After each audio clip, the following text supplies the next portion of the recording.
Hi, and welcome back to the Crafty Author. My name is Anissa. I am the Crafty Author, and welcome to my quilting room. Today, we are going to be working on our t-shirt quilt. We are going to be adding the borders using Quilt as You Go. So I took a poll on YouTube and asked if you thought we should just leave the t-shirt quilt as is once it was done, or if we should add a border, and you unanimously voted to add a border. So that's what we're going to do. Now, I'm going to tell you right now, these quilts get very, very heavy, very bulky, very quickly. As you can see in the video here where I'm showing you mine, the quilt is really, really heavy and it's very large. So at least mine is. If yours isn't, then you are lucky. Anyway, so we are going to add the border. Like I said, I have gone ahead and cut my border at 6 inches wide. And I'm allotting for some kind of shifting when I go to quilt. So the length is going to determine how long your sides are on your own quilt. Mine is pretty long. So this is for my bottom and my top half. And so I have 2 of these already cut and pieced together. And then I have another set that I've gone ahead and done that on. And then for my really long sides, because my quilt is very, very long, I have all of those pieces as well. So what you're going to need is you're going to need 2 pieces so that you can put batting in between these pieces, and then you're going to quilt them. So I will show you how I do that. I'm going to demonstrate it now. We're going to hold off on actually putting these onto the quilt itself, just because it is very time consuming to get your borders put together, quilted, and all of that. So you will need, though, I will tell you this, you are going to need some more strips. So you'll want to either stick with your 1.5 for the front and your 2 inch for the back, or you can make them wider. I'm going to make mine a little bit wider just because I like mine a little bit wider, especially working with borders. I feel like it stabilizes the quilt a little bit better. And so that is how I'm going to proceed with mine. It's completely up to you. It's your quilt. So, you know, when you're working with your own quilt, it's your own art. So you want to make sure that you're putting your own touches into it and not somebody else's. Okay. So, but if you want to follow along and do it as I'm doing it, then that's fine too. So by now you should have all of your rows sewn together. As you can see, this quilt is very, very large, and there is my puppy Jax, who thinks it is his and is now going to take a bath and lay down on it and sleep.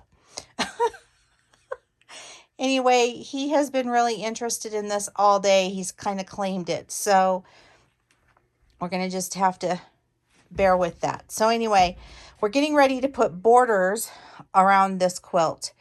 I'm going to have my husband flip it around so you can see the back side. This is the back side of it. All right. So this is a good time to use up some of that leftover batting that you might have just laying around. And so that's what I'm going to do. I'm just going to use my leftover batting. And I'm just going to fold this so that it's a little easier for me to cut. And I'm just going to use my rotary cutter and my my ruler here. Now you can use a pair of scissors if that's easiest for you. This does not have to be exact. So I'm going to make mine a little bit smaller. I'm going to do my batting at about, I think, 4.5. I like to cut it just a little bit smaller. It fits better. Maybe we'll go full 5. We'll go 5. It just fits better onto the actual piece itself. So about 1 inch smaller than what you'd normally cut your fabric at. So Well, if we're lucky, this will be one big piece and we won't have to piece it. If not, we're gonna have to sew it. It's okay. All right, so I'm just gonna set this aside for right now. This is a really good way to use up your scraps though, your scrap batting. So hold on to it. And I have a feeling, oh, I don't know, it could be long enough. It might be. Fingers crossed. Okay, so this is our piece of fabric. So this is going to be our bottom piece, okay? And I'm going to lay this on here because I want to know how much I'm going to have to add. So you can see how you can just lay that on there right in the center with no issues at all. And don't worry about when we go to attach the strips. I get asked all the time about that, and honestly, it's really not. We're going to trim this anyway, so it won't be a big deal when we go to attach it. You won't need to worry about adding more batting along the sides or anything like that. It'll all work out just fine. We are just a tiny bit short on our batting right there, as you can see. So I need to cut, just going to cut a little piece off of this other one that we've already cut just for time's sake here. I'm just going to use my scissors, cut it like that. I'm going to take this over to my sewing machine and I'm going to put this together here, and I'm just going to sew a zigzag right along there. All right, so I went ahead and I sewed my piece on there with my zigzag. Okay, so now everything looks good. And I could finger press this to the center here. Just a small little finger press will do the trick. Okay. All right, now what I do is I take my my piece of batting and I'm going to put this facing down here. And what I do is I use a little bit of 505 spray because that's going to help it to adhere just a tad. So just put that there, and then I'm just going to continue to do this all the way down on my fabric.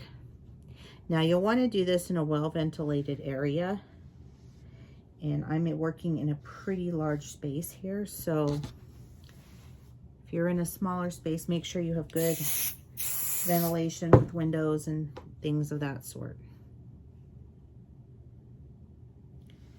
Just gonna keep putting that down.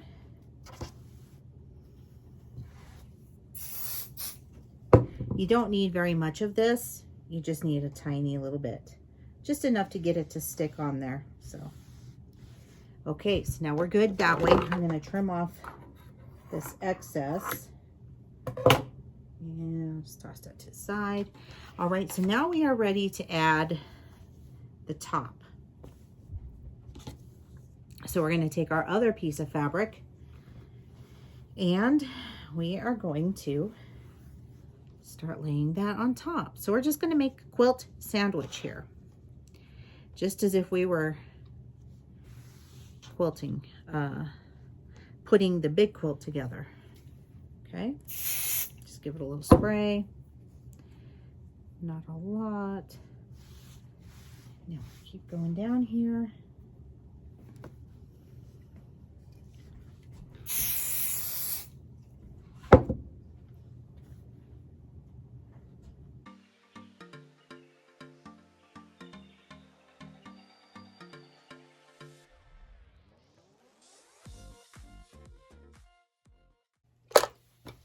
Okay, so I'm gonna do, I think I'm gonna do my famous squiggle stitch just because I love that stitch and it's fast and it looks nice, and so we're just gonna stick with it. So I'm just gonna start, and I start down the middle and I just kind of eyeball it.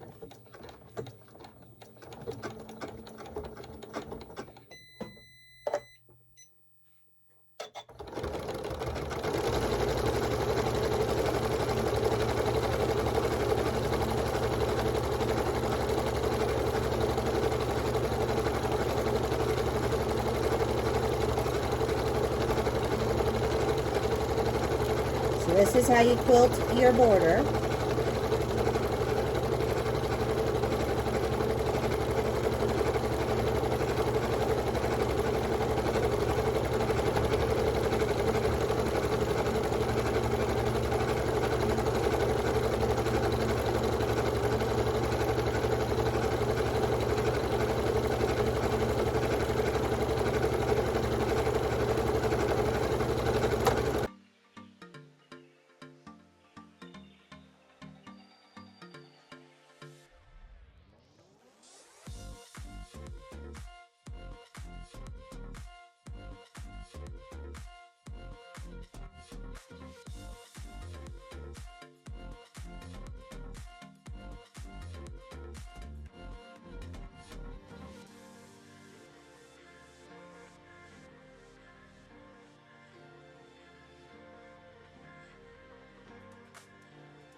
All right, so I have this all finished.